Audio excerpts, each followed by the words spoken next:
এমন অবস্থা হতো না। খুবই সংক্ষেপের ভিতরে এসে আমি এটাই বলতে চাই যে হককে চিনুন, বাতিল অটোমেটিক জাহির। হক যদি চিনতে পারি, বাতিল অটোমেটিক জাহির হবে। বাতিলের জন্য আর জিদ্দ জেহাদ ও চেষ্টা করতে হবে না।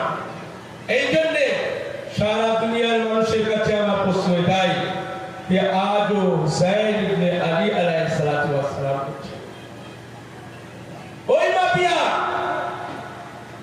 যুদ্ধের ময়দানে এত বড় ধোঁকাবাজ ছিল, কিন্তু আফসোস আজ দুনিয়াবাসীরা তাকেই বলছে তাতিবে ওহী ছিল। তো ওহী লিখত আল্লাহ তরফ থেকে যে সমস্ত ওহী হতো, সে সমস্ত ওহীগুলো কাতিবে ওহী নামে পরিচিত মাফিয়া, রাসূলের সাহাবীর নামে পরিচিত মাফিয়া। এই জন্য হাদিসের ভিতরে বুখারীর ভিতরে বর্ণনা হয়েছে, কারো বলেছিলাম যে বুখারীর ভিতরে বর্ণনা হয়েছে যে রাসূলে করিম যখন হাউজে কাউসারের সামনে দাঁড়িয়ে থাকবে আর রাসূলের সামনে রাসূলের সাহাবীদের নিয়ে আসা হবে, গলায় তোপ বেঁধে হাতে জিনজির বেঁধে মুজরিমের মতো নিয়ে আসা হবে। আর রাসূলে করিম বলবে এরা কারা রে ভাই? তো বলবে এরা আপনার সাহাবী। হায় আফসোস, এরাই আমার সাহাবী। বুখারীর ভিতরে বলছে এরাই আমার সাহাবী। তা বললো হ্যাঁ ইয়া রাসূলুল্লাহ, এ আপনার সাহাবী। বললো আমার সাহাবী? এমন অবস্থায় আনা হচ্ছে কেন? বলছে ইয়া রাসূলুল্লাহ, জানেন না আপনার মৃত্যুর পরে এরা আপনার দ্বীন ও ধর্ম নিয়ে কি কি করেছে? জানেন হুসাইনকে বাদ দিয়ে এজিদকে খলিফা মেনেছে, জানেন হুসাইনকে বাদ দিয়ে মুআবিয়াকে খলিফা মেনেছে। এরাই মুআবিয়ার গুণগান গেয়েছে আর বলেছে হুসাইন হকের উপরে ছিল না। আল্লাহ তরফ থেকে আওয়াজ আসবে ইয়া রাসূলুল্লাহ, এমন সাহাবীদের তোমার জাহান্নামের দিকে পাঠানো। সুবহানাল্লাহ। لبيك يا حسين لبيك يا حسين، لبيك يا حسين لبيك يا حسين، মুর্দাবাদ মুর্দাবাদ লা এমন সাহাবীদের রাসূলের সামনে নিয়ে যাওয়া হবে। কি বলছে ভাই? বুখারী শরীফ বলছে, সহিহ মুসলিম বলছে, অন্যান্য পুস্তকগুলো বলছে। এই পুস্তকগুলো তো আমাদের না, এই পুস্তকগুলো তো আপনাদের। আমার মুসলমান ভাইদের আজও বলতে চাই, বলছেন আর ইমাম হুসাইন আলাইহিস সালাতু ওয়াস সালাম, আজ আমরাই বা কেন হুসাইন হুসাইন করি? হুসাইন কি মুজরিম? সে হুসাইন কাল কিয়ামতের ময়দানে শাফাআত করবে। সেই হুসাইন খালি আমাদের, রাসূল খালি আমাদের, আলী খালি আমাদের না, আলী ও রাসূল ও হাসান ও হুসাইন সকলেরই। যে মানবে তার জন্য।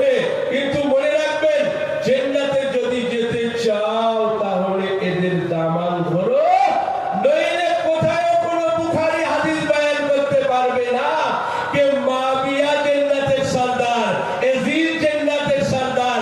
মনে রাখবে, এজিদ ও মুআবিয়া ওই জান্নাতের সরদার যে জান্নাতে যদি এজিদ ও মুআবিয়া সরদার হয়, যে জান্নাতের যদি প্রথম ও দ্বিতীয় খলিফা সরদার হয়, তেমন জান্নাত তোমাদের মুবারক হোক। আমাদের ওই জান্নাত দরকার যে জান্নাতের মালিক হাসান ও হুসাইন। সালাওয়াত মুহাম্মদ ওয়া আলি মুহাম্মদ। আল্লাহুম্মা সাল্লি আলা মুহাম্মদ ওয়া আলি মুহাম্মদ। আজ আমরা বলছি, আজ ওই মাইকের আওয়াজ যত দূর যাচ্ছে শুনে নিন। ওই জান্নাত মুবারক তোমাদের, আর এই জান্নাত আমাদের মুবারক। এই জন্য কাল আপনি হাদিস ও কোরআনের আলোতে বুঝুন যে কোন জান্নাতে যাবেন। ওই জান্নাতে আপনি যাবেন বিলাল, যে জান্নাতে মা ফাতেমা জাহরা সালামুল্লাহ আলাইহা থাকবে। ওই জান্নাতে আপনি যাবেন যে জান্নাতে হাসান ও হুসাইন থাকবে। ওই জান্নাতে আপনি যাবেন যে জান্নাতে পঞ্জতন পাক থাকবে। থাকবে। আবার বলা হয় এটাই পঞ্চতন পাক কারা? আফসোস কেমন মুসলমানরা পঞ্চতন পাক জানে না। আফসোস পঞ্চতন পাক কারা? আরে পঞ্চতন পাক যদি নিতে চাও রাসূলের কাছে যাও। ওয়াকুল নাদউ আবনাআনা ওয়া আবনাআকুম ওয়া নিসাআনা ওয়া নিসাআকুম। এই আয়াতের মাধ্যমে তুমি পঞ্চতন খুঁজে পাচ্ছ না, রাসূলের করিমের কাছে জিজ্ঞাসা করো। রাসূলের করিম এটাই বলবে, এই পঞ্চতন যদি আমার সঙ্গে না থাকতো তাহলে আমি রাসূল কখনো আমার জিত হতো না। আমার জিত হয়েছে একমাত্র এই নূরানী চেহারার জন্য, এই নূরানী সঙ্গী সাথীদের জন্য। যদি এরা আমার সঙ্গে না থাকতো তাহলে ওই নাসারারাও বুঝতে পারতো না, ওই খ্রিস্টানরাও বুঝতে পারতো না, ওই ইহুদিরাও বুঝতে পারতো না। আজ হাসান ও হুসাইন ও আহলে বাইত রাসূলের করিমের সঙ্গে সাথী ছিল বলে রাসূলের করিমের জায়গায় জায়গায় ছিল। সালাওয়াতু মুহাম্মদ ওয়া আলা। আজ হাসান ও হুসাইন ছিল বলে জিত হয়েছে। মনে রাখবেন সাহাবী এমন হকের উপরে যারা আছে তাদেরকে মানবে। এই জন্য এটাই বলা হয়েছে কি কখনো কারণ ধোঁকায় জানেন নাহরওয়ানের যুদ্ধে, এর আগেও আমি জুমার নামাজে বলেছি, নাহরওয়ানের যুদ্ধে মাবিয়া কোরআন কাগজ নিয়ে নেজার উপরে চড়িয়ে বললেন, দেখো এ কোরআন।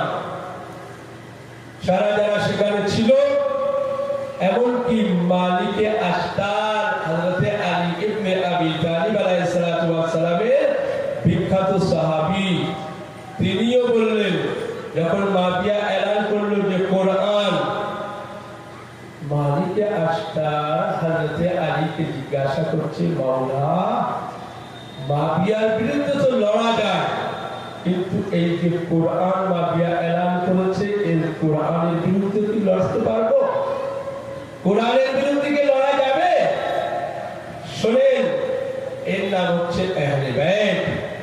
এদেরকে বলে আহলে বাইত।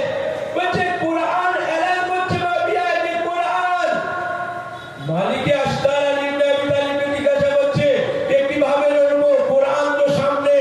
হযরতে আলী ইবনে আবি তালিব আলাইহিস সালাতু ওয়াস সালাম বললেন, ও কোরআন না, ওটা কাগজ।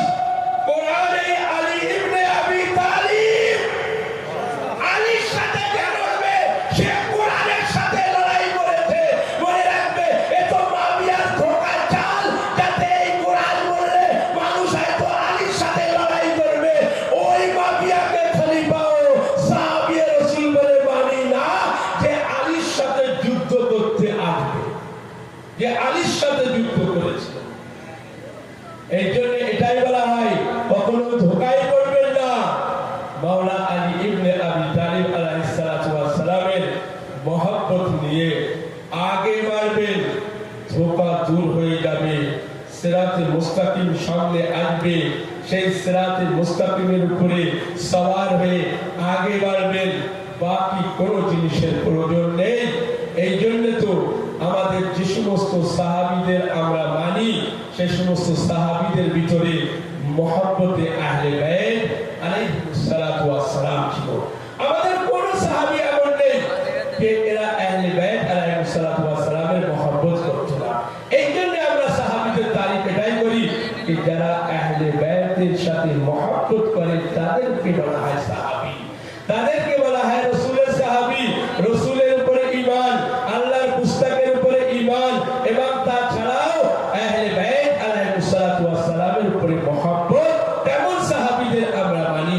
এই জন্য মনে রাখবেন, যে সমস্ত সাহাবীরা দ্বীনে ইসলামকে বাঁচানোর জন্য নিজের জীবনকে বিসর্জন দিয়েছে, তার মধ্যে বহু সাহাবী এমন ছিল যে যারা নিজের জীবনকে বিসর্জন দিয়েছে। তার মধ্যে একজন ছিল হুজর বিন উমাইয়া।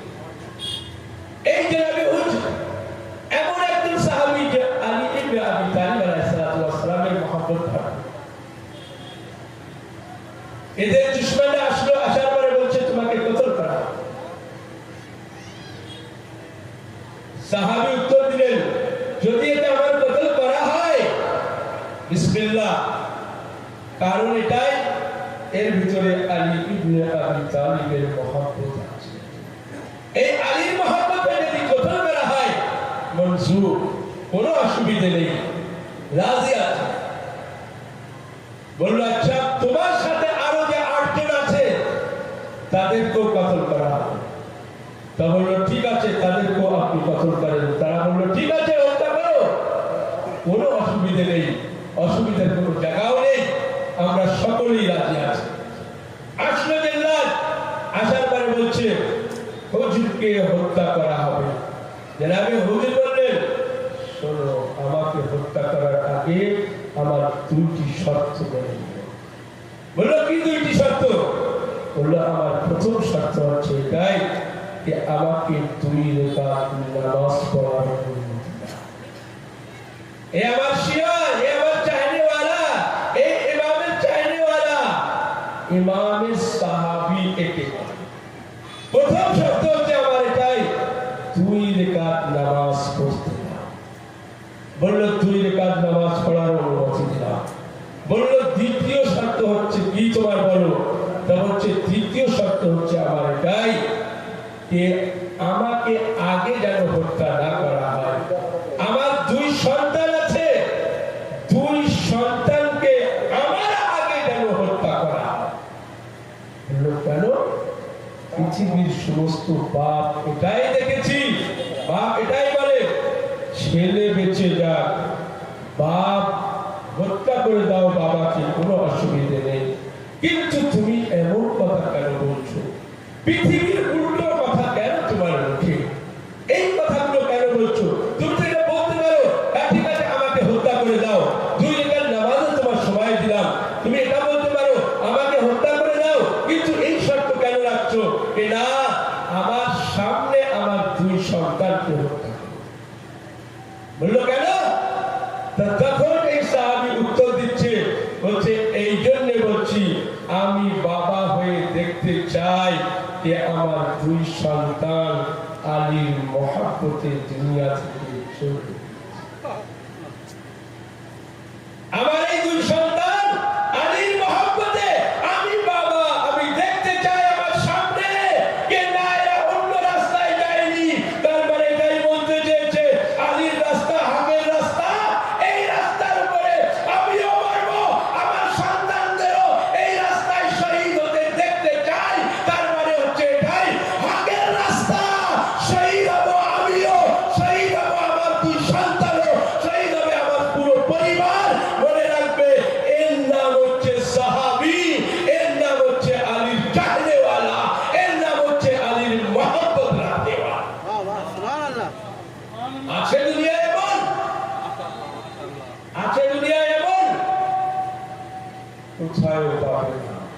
যদি পাও এই আহলে বাইতের দরবারে পাবে, যদি পাও রাসূল করিমের বাড়িতে পাবে। এই কারণেই তো রাসূল করিম বহু সুন্নাত মনে আছে, কিন্তু আহলে বাইতের সুন্নাতগুলো আদৌ মনে নেই। আয়না কিভাবে দেখতে হয় মনে আছে, চিরুনি কিভাবে করতে হয় মনে আছে, বাথরুমে গেলে কোন পা আগে দিতে হয় মনে আছে, আয়না দেখলে কি দোয়া পড়তে হয় মনে আছে, সবকিছুই মনে আছে। কতদূর পায়জামা পড়তে হবে রাসূল পড়েছিল মনে আছে, কতদূর পাঞ্জাবি পড়তে হবে রাসূল পড়েছিল মনে আছে। যদি পায়জামা একটু উঁচু না হয় নামাজ হবে না, আবু হানিফার ফতোয়া এই সব মনে আছে। আর রাসূল করিমের ওই ফতোয়া মনে নেই, ওই সুন্নাতের কথা মনে নেই कि रसूल करीम काना यमुर्रु बिबैति। এও লেখা আছে আহলে সুন্নাত ওয়াল জামাতের পুস্তকের ভিতরে कि रसूल करीम ওই ঘরের পাশ দিয়ে যখন যেতেন ওই ঘর থেকে বলতেন আসসালামু আলাইকুম ইয়া আহলাল বাইত। रसूल करीम ওই ঘরের দিকে 6 মাস। মুসলিম লিখছে, মুস্তাদরাকুস সহিহাইন লিখছে মুস্তাদরাকুস সহিহাইন ওই পুস্তকের নাম বুখারী ও মুসলিমের যে সমস্ত হাদিসগুলো বেঁচে গিয়েছিল সেই বাঁচা কোচা হাদিসগুলো জমা করা হয় তার নাম হচ্ছে মুস্তাদরাকুস সহিহাইন। তার ভিতরে এটাই লিখছে যে সিদ্দাতু আশহুরি 6 মাস ধরে রাসূল করিম এই কাজ করেছে। কয় মাস? 6 মাস। আবার আগে বয়ান করছে যদি 6 না হয় তিসআতু আশহুরিন 9 মাস রাসূল করিম এই আমলটি করে দেখিয়েছিল। প্রতিদিন যদি রাসূল করিম 5 বার মেনে নেন, যাওয়া আসা করে 5 দিন 10 বার তো এমনিও প্রতিদিন বলেছে, 6 মাস মেনে নেন, 9 মাস মেনে নেন। রাসূল করিম সাহাবীদের সঙ্গে যখনই যেত তাই মাথায় দেখতো রাসূল করিম ওই ঘরের সামনে এসে বলতো, এ আমার আহলে বাইতের ঘর, তোমার উপরে রাসূলের নবুয়ত, তোমার উপরে সালাম।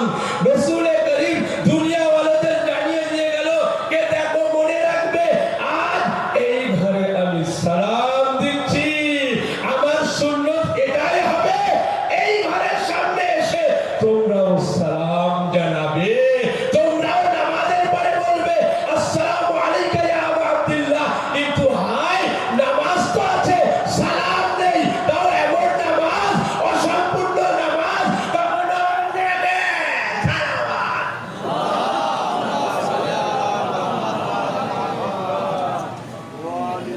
কখনো এদিকে কখনো ওদিকে না। নামাজ এমন নামাজ সুন্নতে রাসূল, এমন সুন্নতে রাসূল যে সুন্নতে রাসূলের কথা রাসূলুল্লাহ 6 মাস বলে গিয়েছে। এদের সালাম জানিও, এদের উপরে তরবার, এদেরকে সালাম জানিও, এদের উপরে তলোয়ার মেরো না, কারবালার ময়দানে মেরে কথা বলো না। এর চাহনে ওয়ালারা, হুসাইনের চাহনে ওয়ালারা হুসাইনকে শহীদ করে আজ কাঁদতে বসেছে। 9টি দলিল আছে কোন মুসাফির লোক ইমামে হুসাইনকে শহীদ করেছে, কোন মুসাফির লোক।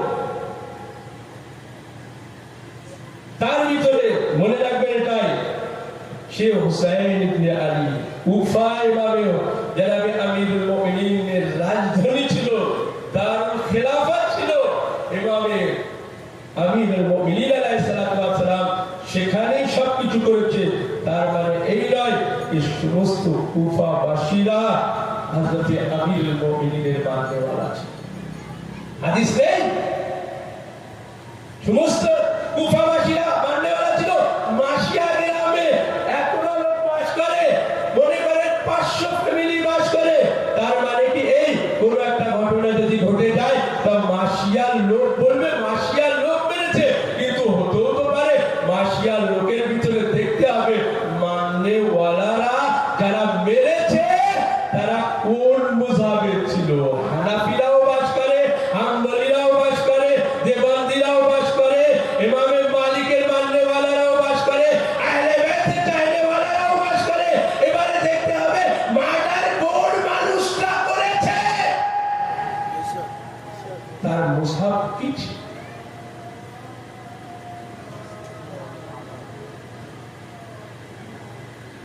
সাল্লাল্লাহু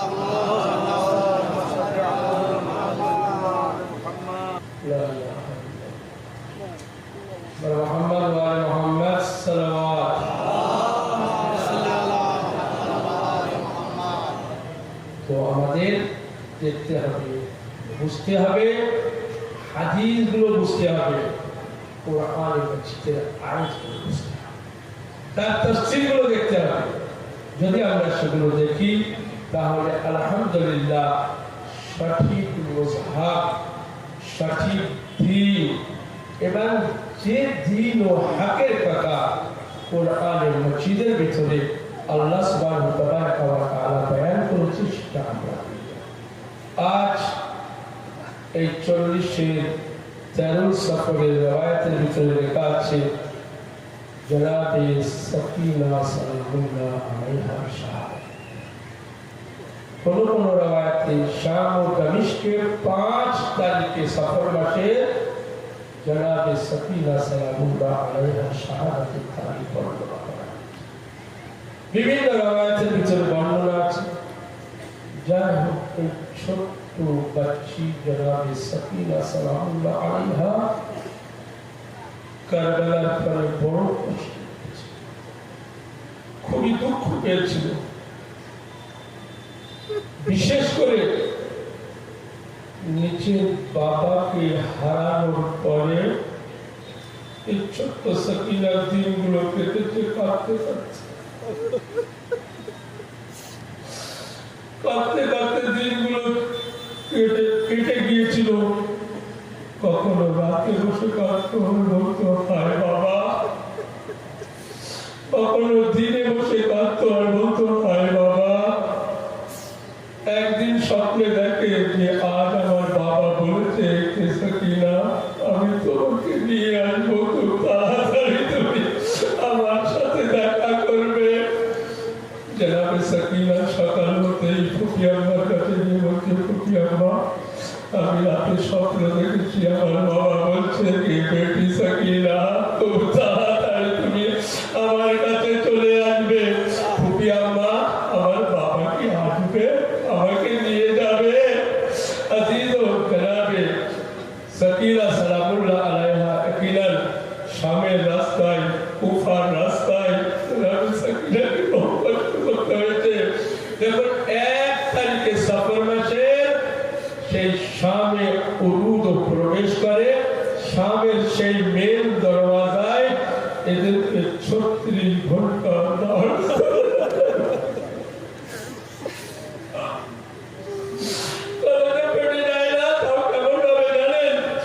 বড়দেরকে হাতে তাদের রস্সি বেঁধে আর জনাবে সকিনার গলায় রস্সি বেঁধেছিল। যখন জনাবে সকিনা এত ছোট ছিল, ফুফি আম্মারা মায়েরা যখন উঠে দাঁড়াতো জনাবে সকিনার গলায় ফাঁস লেগে যেত আর বলতো হাই বাবা, হাই বাবা। আজিজো একদিন সেদিনও আসলো এজিদ মালাউন নিজের দরবারকে সাজিয়ে দিল, বলছে কি দেখো এখনো দাঁড় করিয়ে রাখো, আমার দরবার এখনো সাজানো করিনি, আমার দরবার যে সুন্দরভাবে সাজানো হবে তারপরে এই কয়েদিদের নিয়ে আসা হবে, এই কয়েদখানার ভিতরে এই দরবারের ভিতরে নিয়ে আসা হবে। অনেকক্ষণ দাঁড় করানোর পরে তারপরে হুকুম দিচ্ছে যে আমার দরবার সাজানো হয়েছে, এবার ওদেরকে ভালো করে নিয়ে আসতে। ঘরের ভিতরে প্রবেশ করলো, দরবারে এজিদে প্রবেশ করলো। যারা সামনে জিয়ারতে গিয়েছে জানে যে এজিদের দরবার কেমন, চতুর্দিক থেকে এজিদের দরবার এমনি দেখলে মনে হবে ভয় লাগে, এমনি দেখলে প্রাণ উড়ে যায়।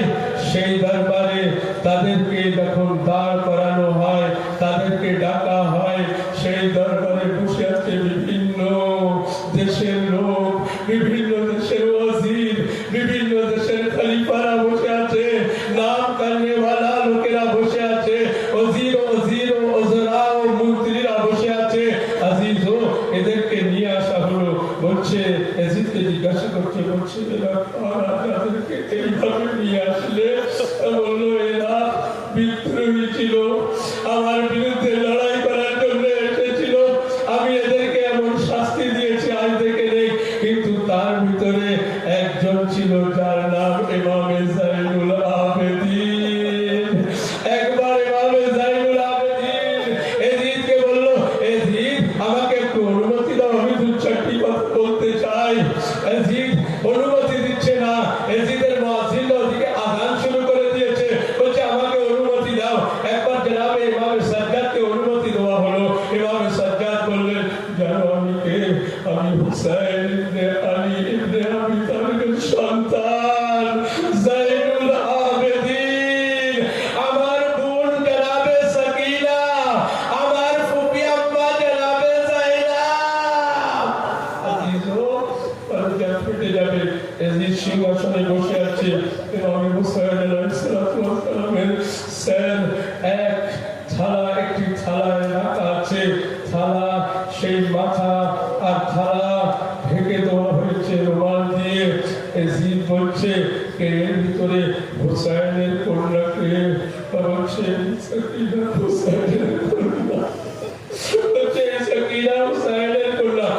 सकीना ताके जनाब रुकैया बना है बच्चे ए रुकैया ए सकीना आदर करे रखो हम सुकैना बोले रखो आदर करे बड़ो सादर सकीना छिलो हुसैन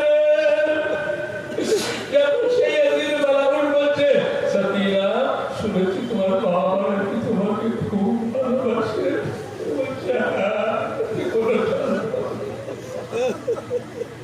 আমার বাবা খুব ভালোবাসে বলছে সকিনা পরীক্ষার মধ্যে তোমার বাবা তোমাকে কেমন ভালোবাসে বলছে যাও পরীক্ষা একবার জনাবে সকিনাকে বললো সকিনা যদি তোমার বাবা তোমাকে ভালোবাসে তাহলে তুমি একবার তোমার বাবাকে ডাকো একবার জনাবে সকিনা বললো হে আল্লাহ এ কেমন পরীক্ষা আজ সকিনাকে তার বাবার মাথা সেখানে রাখা আছে বলছে ডাকো দেখি কেমন মহব্বত করে জনাবে সকিনা বললেন বাবা বাবা বলার সাথে সাথে ইমামে হুসাইনের স্যার সকিনার কোলে চলে আসলো সকিনা মাথাকে জড়িয়ে ধরে বললেন এ বাবা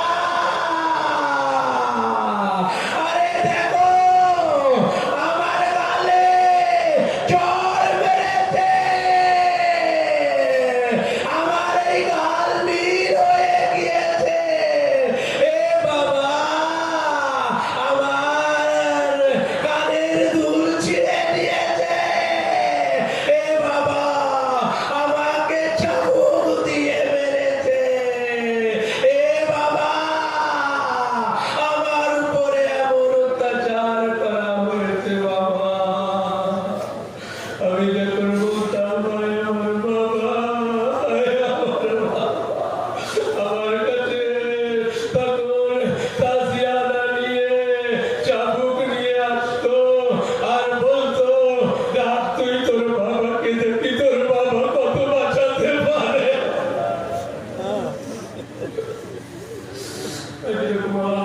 إنا لله وإنا إليه راجعون رضا بقضائه وتسليمه له